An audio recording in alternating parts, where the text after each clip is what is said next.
Okay, my presentation for today is on mental health and the COVID-19 pandemic, just presenting from the Malaysian perspective.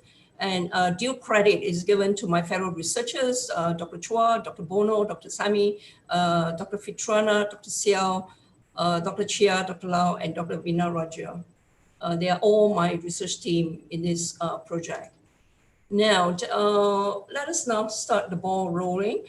Now, as you are aware, the pandemic has actually caused havoc, to every nation in this country, in this world. And Malaysia, it's also one of them. And the first 3 cases of COVID, was found actually at the beginning of the year in January 2020. And from 18 March onwards, we have our national movement order control. In some countries, it's called a lockdown, but it's not as strict as a lockdown. This movement control order, we call it MCO here in Malaysia, was implemented to prevent its spread. And this MCO has also been extended 4 times. We are still having this conditional, CMO right now in the country, but of course with some leeway as well. This mandatory MCO is has actually affected one's mental health, parenting practices, spouse relationship, and international violence. So this international online survey, we are part of an international online survey that was initiated in Rwanda, University of Rwanda, and consists of 26 active countries, and Malaysia is one of them. So we are just here presenting our Malaysian data to everyone. So what we look at is the psychological status, the parenting practices, relationship, boredom, international violence, and well-being, interpersonal violence and well-being of 543 Malaysians. And by comparing their scores before and during the COVID-19 MCO. And so apart from the social demographic data that we have collected, we have also,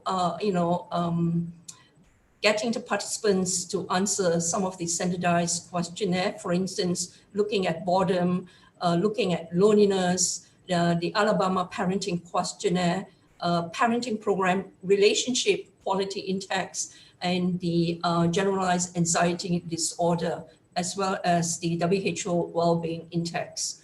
Now, the scoring is as such that the higher the score, the more bored, more lonely, more anxious, but less violence, and a better relationship quality and a better well-being a person is. So the study has actually obtained research ethics from the University of Malaya Research Ethics Committee, and informed consent has also been obtained from all the participants in this online survey. So we have in total 543 participants. Majority are female, and majority are aged between 18 to 24 years old, and about 34% have had a tertiary education.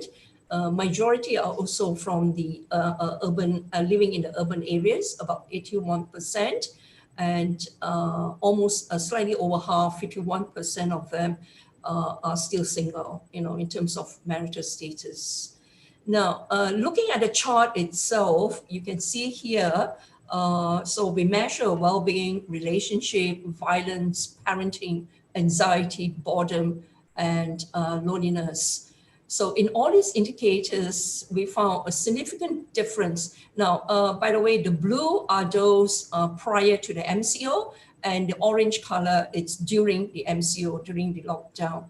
And you can see a significant difference between before and during the MCO in terms of well-being, in terms of anxiety, in terms of boredom, and in terms of loneliness. So during the MCO itself, during the lockdown itself, they have a poorer well-being. They have they were significantly more anxious, significantly more bored, and also significantly more lonely. So you can see all the mean scores, are very different before and after. However, relationship, violence, parenting practice did not show any significant difference before and during the MCO. So how do we conclude from here that the pandemic has actually impacted overall well-being negatively, and therefore learning how to cope with anxiety, boredom, loneliness, are warranted and deemed important in dealing with this pandemic. With that, thank you. Over to you, Ashwini.